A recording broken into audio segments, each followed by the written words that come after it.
Coming up in today's episode of Reading Vlogs for the Reading Rush. No! So last night I read Pride and Prejudice, the manga version, and I loved it.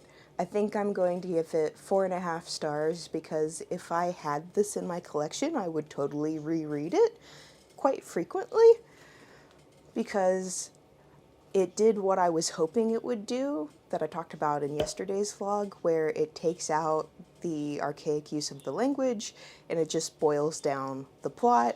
And for some reason, I noticed while reading this, because of the caricatures and the way that they were styled, I was much more likely to read them to myself with different voices, which also made it way more enjoyable for me.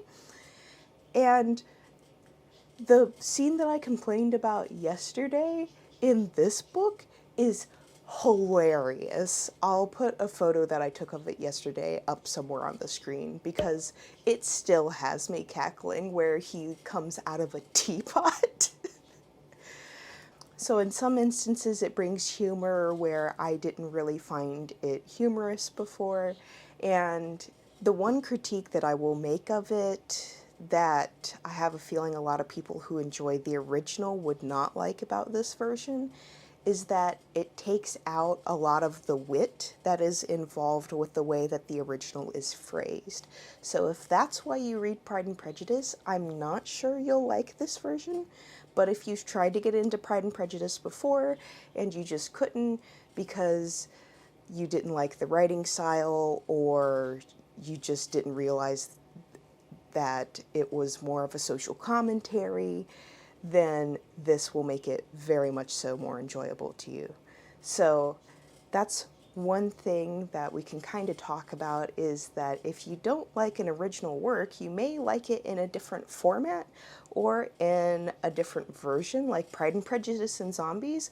I'm actually willing to go give a chance now after reading this. I just don't want to read it right now, because Pride and Prejudice and Zombies holds on to that use of language where you do get more witty remarks. So I may go back and read that eventually. It's on my I might pick it up again shelf now instead of just purely being a DNF. So today's Instagram prompt, I may try to do either recreating a book cover or role-playing as a character from my book. I'm not sure which, but I'm probably going to recreate a different cover of Pride and Prejudice now since that's fresh on my mind. And I have a white dress, and most of the covers she's wearing a white dress and has dark hair that's put up in a bun, so that's a thing I can probably actually do. But next today, I am going to get into Fruits Basket Collector's Edition Volume 3. And I really hope I enjoy it because I've enjoyed the rest of it so far.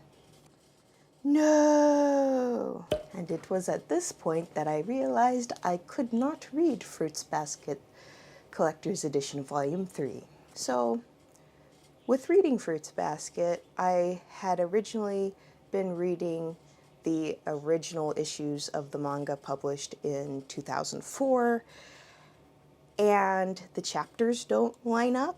And I just finished, I think, on chapter 18, and this book picks up on chapter 25. So now I don't know what I'm going to do, and I'm sad.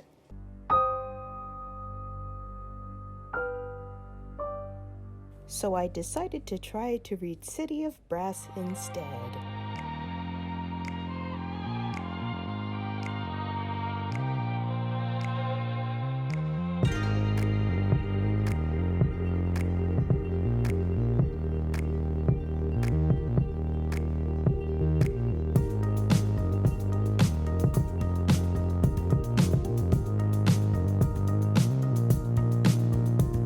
So I'm doing that thing right now where I am really interested to see what's happening in this book, and chapter 1 already has me excited to read the rest of it.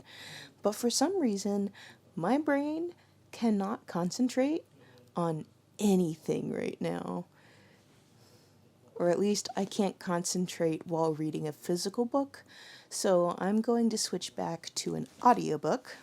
I am currently about halfway through You Should See Me in a Crown, so I'm going to try that and see if I can focus on this instead. I just finished listening to You Should See Me in a Crown, and it was adorable. The blurb, which I already read in my TBR video, which I will leave linked, was extremely accurate in preparing the reader for what to expect in this book, and the pacing was great, the story was lovely, and I'm really glad that I went outside of my comfort zone to read this. It was adorable. I'm really hoping that there is a follow-up for this book for Liz being in college, because I loved her high school senior prom story. It was very engaging, and I'd like to see the next step in her life, even though I don't think this book is ever slated to get a sequel or anything. But if there is one, I will totally read it. And I'm still having issues concentrating. I was still able to concentrate more while listening to the audiobook, but I think I'm going to switch to rereading The Near Witch because I already know what happens. I'm just rereading it for nostalgia at this point. I want to be able to really focus while I'm reading The City of Brass because the first chapter sounds really cool, but there is a lot going on and I don't want to miss it. So I want to be able to give my full attention to that book. And since I have to pick up Fruits Basket Volume 2 of the Collector's Edition because I left off on Chapter 18, Volume 3 has Chapter 25 forward. I should also say that before I was reading the books that were originally published in 2004, and the Collector's Edition were published in 2016, and those two do not line up sequentially, so I thought reading 1 through 3 in the 2004 version would probably get me to the third one in the 2016 version. It did not.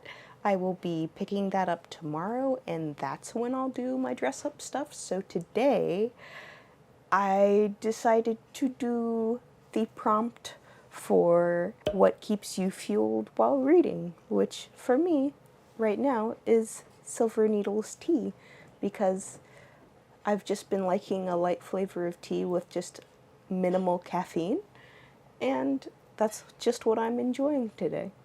What's some of your favorite tea? Let me know in the comments below, because I am always looking for another tea to try. And I think that's where I'm going to cut the vlog for today so that I have time to edit, upload, caption, and all that good stuff. And I'll see you in tomorrow's vlog.